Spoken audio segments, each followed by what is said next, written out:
Hi friends, welcome to Thilaka's kitchen. நான் இன்றைக்கி மஞ்சள் பூசணியும் நண்டும் சேர்த்து ஒரு கிரேவி, பிரட்டலான கிரேவி ஒன்று செய்கிறேன். எப்படி செய்கிறத சொல்லி காட்டுறேன், வாங்க வீடியோக்குள்ளே போவோம். இப்போ 500 கிராம் நண்டு எடுத்துருக்குறேன். ஒரு 1/4 கிலோ மஞ்சள் பூசணி, நல்லா மா பூசணியாக எடுத்துருக்குறேன்.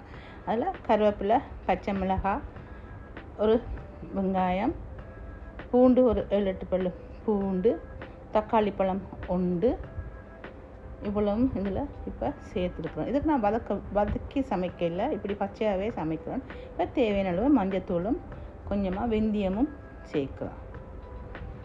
வெந்தயம் ஒரு 1/2 தேக்கரண்டி அளவு வெந்தயமும் அதில் சேர்க்குறோம். சேர்த்து குழம்பு மிளகாத்தூள் ஒரு தேக்கரண்டி தான் சேர்க்குறேன், கூடுதலாக சேர்க்கல. காரம் கூட தேவையானவங்க கூட சேர்த்துக்கலாம். நான் ஒரு தேக்கரண்டி சேர்த்துருக்குறேன். தேவையான அளவு உப்பும் சேர்க்குறோம். சேர்த்து இப்போ இதில் நான் தேங்காய் பால் எடுத்து வச்சுருக்கிறேன். கட்டி பால் ஒரு கப், பாதி முறி தேங்காவை திருவி அப்படியே பால் எடுத்து வச்சுருக்கிறேன். இன்னும் கொஞ்சம் பாலும் எடுத்து வச்சுக்கிறேன், புழிஞ்சு வச்சுருக்கிறேன். அது கொஞ்சம் 2ஆம் பால். இப்போ இதுக்கு ஒரு 2-3 மேசக்கரண்டி ஆயில் சேர்க்குறேன். சேர்த்து இதை அப்படியே அடுப்பில் வச்சு மூடாமல் நாங்கள் புரட்டி எடுப்போம். கரம் மசாலா கொஞ்சம் தூவி விடுறோம். இப்போ இதெல்லாம் நல்லா மிக்ஸ் பண்ணி அடுப்பில் வச்சு நல்லா கொதிக்க விடுவோம். இன்னும் கொஞ்சம் பால் சேர்க்குறோம். இதை மூடக்கூடாது, மூடுனா எல்லாம் பொங்கி ஊற்றிடும். இப்போ இதை அப்படியே நல்லா கொதித்து வற்றி கொண்டு வரும்போது நாங்கள் கொஞ்சம் தேசிக்காய் புளி, ஒரு பாதி தேசிக்காய் புளி புளிவோம்.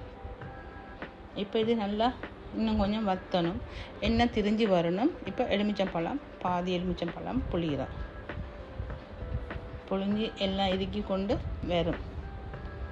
இப்போ இது ரெடி ஆகிட்டு வருது. புளிப்புத்தன்மை கொஞ்சம் இருக்கணும். எலுமிச்சம்பழம் இல்லாட்டி ஒரு கொஞ்சம் புளியாவது சேர்த்துக்கலாம்.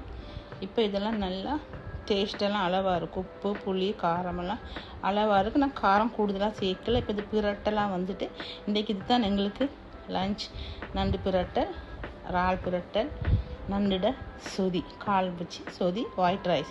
இன்றைக்கி இவ்வளவு தான். இதே மாதிரி நீங்களும் இந்த பூசணிக்காய் சேர்த்து இந்த நண்டு செய்து பாருங்கள், அவ்வளோ டேஸ்ட்டாக இருக்கும்.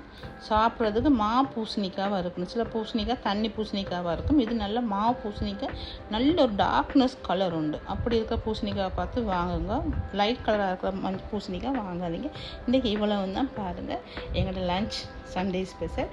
இதுமாதிரி நீங்களும் செய்து பாருங்கள். செய்து பார்த்து நண்டு கறி நல்லா இருந்தால் எனக்கு லைக் பண்ணுங்கள், ஷேர் பண்ணுங்கள், சப்ஸ்கிரைப் பண்ணுங்கள்.